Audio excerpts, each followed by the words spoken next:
안녕하세요. 현대시의 설 윤동주의 별에는 밤이라는 작품 가지고 찾아왔습니다. 윤동주 시인의 작품들은 주제가 다 비슷합니다. 반성, 성찰 이런 주제들을 거의 대부분의 작품들이 가지고 있거든요. 그래서 혹시 윤동주 시인의 시를 읽었는데 해석이 잘 안 된다 하면 그냥 반성, 성찰 이렇게 주제를 잡아도 크게 틀리지는 않을 겁니다. 한 가지 좀 제가 개인적으로 추천하고 싶은 게 있는데 뭐냐면은 이 윤동주 시인의 작품들을 나중에 대학을 가고 나면 꼭 좀 읽어봤으면 좋겠다. 요런 좀 추천을 하고 싶어요. 지금 이 시간에 우리는 이거 대학 이제 들어가려고 사실은 공부를 하는 거잖아요. 그러다 보니까 뭐 지금 강의를 하는 저도 이 윤동주 시인의 시를 가지고 뭐 표현상 특징이 뭐니, 뭐 상징적 의미가 뭐니 이런 식으로 시험에 나오는 걸 위주로 설명을 할 수밖에 없는데 사실 윤동주 시인의 시는 그것 이상의 가치와 감동을 가지고 있거든요. 그래서 나중에 대학을 들어가면 꼭 윤동주 시인의 작품들은 좀 마음을 열고 좀 읽어봤으면 좋겠다. 이렇게 좀 추천을 합니다. 네, 그러면 이제 본문 한번 살펴보겠습니다. 윤동주의 별에는 밤. 계절이 지나가는 하늘에는 가을로 가득 차 있습니다. 가을, 계절적 배경이 나와 있군요. 나는 아무 걱정도 없이 가을 속의 별들을 다 헤일 듯 합니다. 제목하고 연결이 되네요. 지금 이 시의 선전적자는 가을 밤에 별을 헤아리고 있어요. 가슴 속에 하나둘 새겨지는 별을 이제 다 못 헤는 것은 쉬 아침이 오는 까닭이요. 내일 밤이 남은 까닭이요. 아직 나의 청춘이 다하지 않은 까닭입니다. 그러니까 내가 지금 그 가을 속의 별들을 이렇게 헤아리고 있는데 그거를 다 못 헤아립니다. 왜 그러느냐?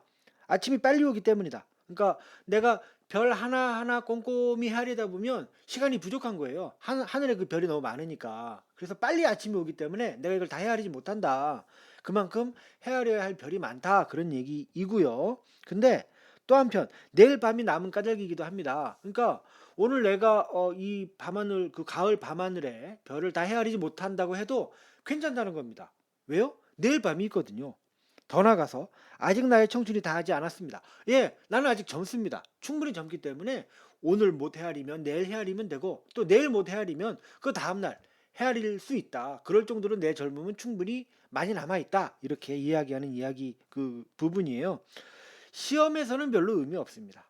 그냥 넘어가도 되는 부분인데 해석하자면 이제 그렇게 된다는 이야기입니다.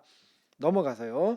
별 하나의 추억과 별 하나의 사랑과 별 하나의 쓸쓸함과 별 하나의 동경과 별 하나의 시와 별 하나의 어머니 어머니 예 지금 동그라미를 해놨는데 별을 보면서 이 동그라미들을 생각하고 있는 것이죠.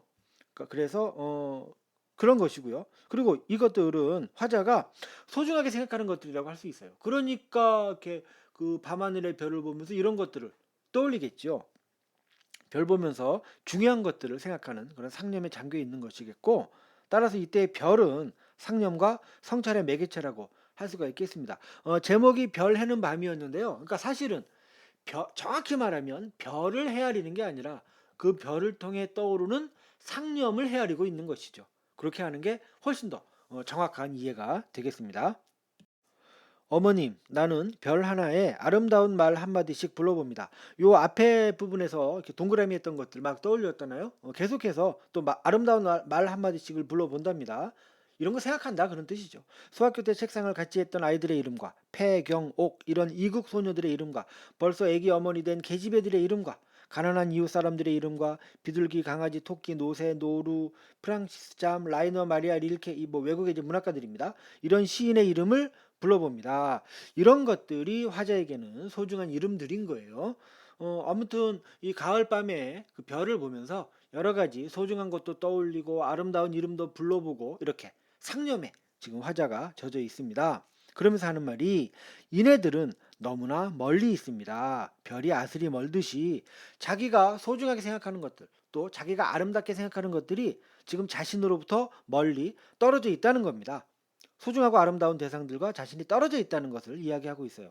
그래서 이거는 그 화자가 타향에 있는 것이라서 그럴 수도 있고 혹은 이런 대상들과 뭐 친밀한 교제를 할 수 없는 그런 부정적인 상황이라는 의미도 가지게 됩니다. 그래서 화자가 지금 현재 처해 있는 상황이 대단히 부정적이구나 라는 것을 알 수가 있습니다. 어머님 그리고 당신은 멀리 북간도에 계십니다. 예, 이 세상 무엇보다도 가장 소중한 존재인 어머님 그 어머님조차도 내 곁에 계시지 않고 멀리 북간도에 계십니다. 화자는 외롭고 쓸쓸한 상황이라는 것을 알 수가 있는 것이죠. 나는 무엇인지 그리워 이 많은 별빛이 내린 언덕 위에 내 이름자를 써보고 흙으로 덮어버리었습니다. 앞에서 여러 가지 많은 그 대상들을 생각했잖아요. 이제 드디어 자신을 생각하기 시작하고 있습니다. 별빛이 내린 언덕 위에 자기 이름자를 써봅니다. 윤동주 뭐 이런 식으로 여러분들도 여러분들의 이름이 있겠죠? 그런 이름을 이렇게 써본다는 겁니다. 자신에 대해서 생각한다는 겁니다. 그런데 써보고 그거를 흙으로 덮어버렸다고 말하고 있어요. 이게 무슨 말이냐? 그 바로 이제 밑에 부분에 나옵니다. 따는 밤을 새워 우는 벌레는 부끄러운 이름을 슬퍼하는 까닭입니다. 이 벌레가 화자 자신을 가리킨다고 할 수 있어요. 그래서 부끄러운 이름을 슬퍼하기 때문에 흙으로 덮어버린 겁니다. 이 이름이 근데 누구 이름이에요? 자기 이름이잖아요. 따라서 이 흙으로 덮어버린 이유가 뭐냐? 부끄럽기 때문입니다. 자신에 대한 부끄러움이 이유인 것이죠.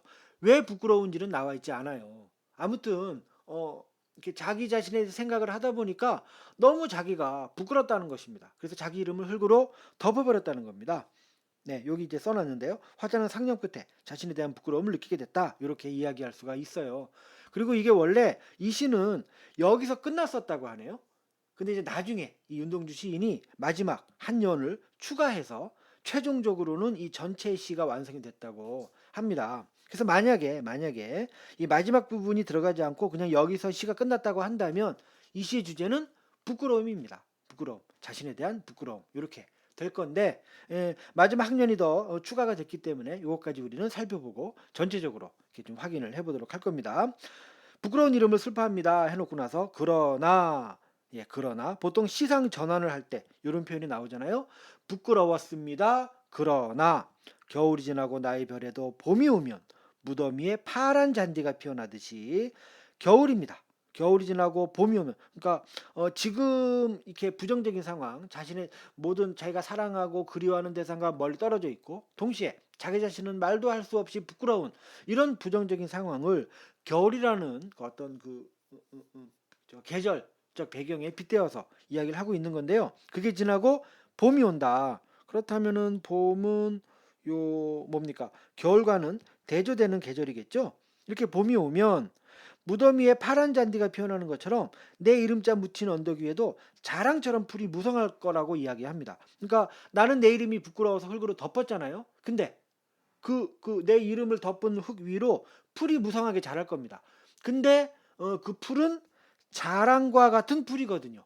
드디어 아까 부끄러웠던 마음이 자랑스러운 마음으로 변하고 있는 것을 확인할 수가 있는 겁니다. 그래서 이 시는 결국 요 앞에까지 여기까지 부끄러운 이름을 슬퍼한다까지는 자신에 대한 부끄러움의 정서가 나타나 있었다면 마지막 년에서 그것이 극복되는 정서가 나오고 있는 거라고 이야기할 수가 있겠어요. 그래서 부끄럽지만 언젠가는 내 이름이 자랑스러워질 것입니다. 이렇게 이야기한다는 거죠.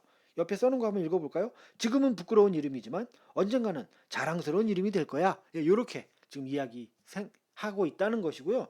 이 얘기는 다시 말하면은 그렇게 되도록 살겠다는 의지를 나타내는 것이기도 하죠. 내 이름을 자랑스럽게 만들도록 내가 그렇게 살아야 되겠다라고 삶의 의지를 다지는 거라고도 할 수가 있겠습니다. 전체적으로 살펴봅니다. 주제는 뭐 반성, 성찰, 다짐 이러면 되겠어요. 그죠?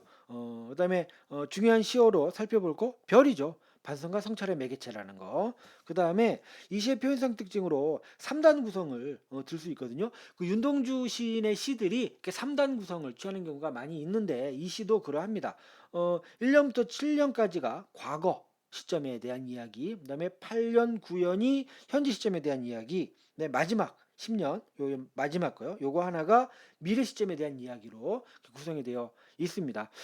제가 이렇게 서두에 이야기한 것처럼 이 윤동주 시인의 작품들은요. 나중에 여러분들이 대학에 가고 나서 한번 시험의 압박으로부터 떠나서 한번 이렇게 좀 마음으로부터 한번 읽어봤으면 좋겠다라는 그 추천의 이야기를 전해드리면서 이 해설 여기까지 하도록 하겠습니다.